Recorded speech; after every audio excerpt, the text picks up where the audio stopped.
and he only speaks Japanese, and no one else on the crew spoke Japanese. So Well, that made it kind of fun. Jono's wife. Our editor's wife was the translator. So you actually had to kind of do a telephone type operation to ensure that people knew what was going on.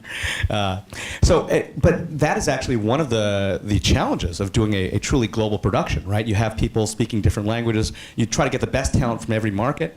And Jooick, that's one of the things you've done considerably over your career, kind of brought together talent from multiple markets. You produced Seven Swords, for instance, which also had a kind of multi-ethnic cast. What were some of the obstacles and what are some of the opportunities that having an international cast like this really represent? I think there's no film ever produced without having obstacles. And the obvious obstacle is just getting financed to make investors believe in just our project. But that's the price, but you gotta pay for wanting to produce a film never seen before. So, yeah, but I think eventually just this film will pay off our justify all our endeavor and time and energy just we invested in here. So I wish just everybody just shared the same joy we already did during the process of making it.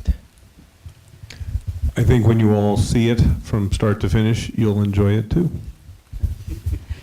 I think we'll actually have a little bit of time to take some questions from the audience, and then we'll wrap it up with maybe a little bit more from you guys in terms of what you want to take away, want people to take away from the film as audience members.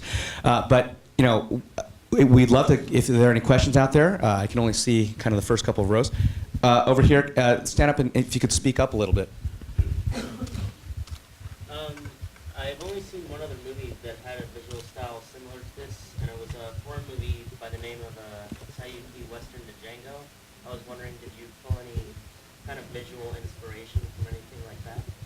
I know what it is, but we didn't have chance to take a look at it. Actually, Jason and I went to see it at the theater at New Zealand when we were doing the post-production. So I think it's the Asian East meets West story. So I think you can find the similarity, but in fact, I was not in the position to get influenced by it. It's just a coincidence, I guess. Conversion evolution. Other questions? Oh, back there, I think. I feel like I can see a lot of the Eastern influence. I'm curious what kind of Westerns were like implemented or thought of, in particular, the Sergio Leone or the John Ford, or what kind of Westerns were you guys thinking? Yeah. I mean, I was a big fan of Western, so of course Sergio Leone, but my favorite Western director is Sam Peckinpah. So there is a heavy influence of him. And in story, I think Shane, yeah, Shane in that story of redemption, a Western, and I think that exists in sword movies, Westerns, the Odyssey, great epic stories, and I think this happens to be one. Other questions? Oh, right here. What was your most difficult scene to shoot, your challenge on this whole film? I cannot think of any specific scene. Most difficult part for me and the crew and the cast was green screen. We had to imagine everything, and we had to imagine great sunset behind in the love scene, and when they stage action scene, it was just dirt, but we had to imagine great towns.